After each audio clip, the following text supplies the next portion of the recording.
Rodrigo Hernandez, better known as Rodri, has been a player Real Madrid wanted since last summer. People were already imagining it. Bellingham, Valverde, Rodri, a midfield that could dominate Europe for years. But then came Barcelona, a club that, for years, has been associated with financial problems. A club that already committed around 80 million euros for Anthony Gordon. A club that, on paper, shouldn't even be in this conversation. And yet, somehow, Barcelona are the ones getting him, the Ballon d'Or winner, Spain's World Cup winning captain, and the midfielder Pep Guardiola has called the best in the world. Personal terms are reportedly agreed, with Barcelona still needing to complete the deal with Manchester City. But the most difficult part may already be done. Rodri has chosen Barcelona over Real Madrid.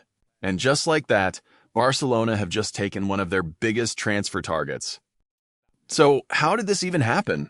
And more importantly, why could Rodri joining Barcelona become a problem for the entire La Liga? With him, we're a better team. No doubt.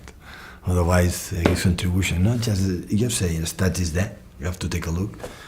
But the amount of things he helped us to do is irreplaceable, I would say, right now. Rodri is a phenomenal footballer. I love him. I think he's the best midfielder in the world, the best at what he does. He's the best conductor in the game. There are midfielders who can pass. There are midfielders who can defend.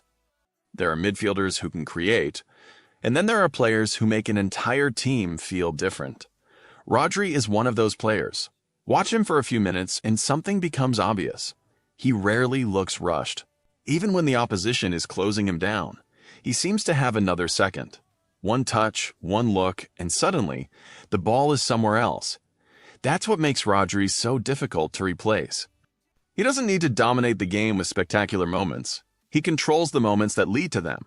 He protects the defense. He dictates possession. He breaks up attacks. He moves the ball forward. And when his team needs a goal, he can score one himself. But perhaps the biggest compliment came from the man who watched him every single day. Pep Guardiola called him the best midfielder in the world. And in 2024, Rodri had the individual honor to match it, winning the Ballon d'Or. A midfielder whose greatest strength is controlling a game had become the best player in the world. And that tells you something about the level Rodri had reached. Because his value was never just in his statistics. It was in how much better Manchester City looked when he was on the pitch. And then there is another way to understand Rodri: Spain. Because with Spain, you see something even more important. You see a player who doesn't just play in a system, he helps define it. When Spain dominate possession, Rodri gives them the security to do it.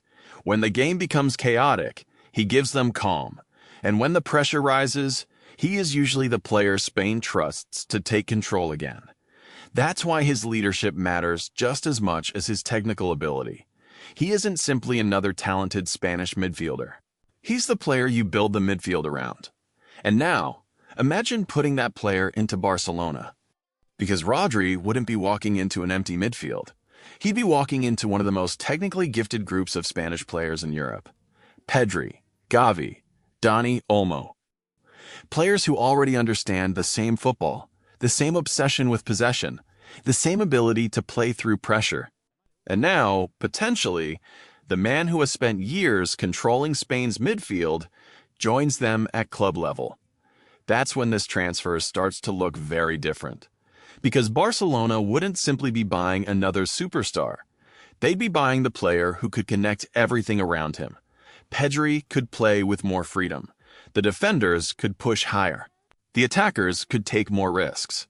And Barcelona would have someone behind all of them capable of deciding the rhythm of the game.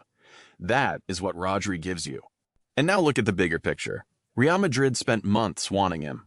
Barcelona came into the race late. And suddenly, Madrid could be watching their biggest domestic rival sign the exact player they wanted to strengthen their own midfield. That's not just a transfer battle. It's a shift in the balance between the two clubs. Because Real Madrid aren't losing an ordinary target, they're potentially losing Rodri to Barcelona. And Barcelona could be gaining the one type of player that can transform an already talented midfield into something much more complete. A Ballon d'Or winner, a Champions League winner, a World Cup winning Spanish leader, joining Pedri, Gavi, Olmo. The midfield that has helped Spain reach the top of world football could now be playing together at Barcelona. And that is why this isn't really a story about Barcelona signing Rodri. It's about what Barcelona could become because of Rodri. For years, Real Madrid and Barcelona have fought over players, but this time something feels different. Because Madrid wanted the midfielder who could control the next era of Spanish football, and Barcelona may have just taken him. So if Rodri arrives at the Camp Nou and brings the same control, composure, and leadership that made him one of the best midfielders in the world, La Liga doesn't have a Rodri problem. It has a Barcelona problem.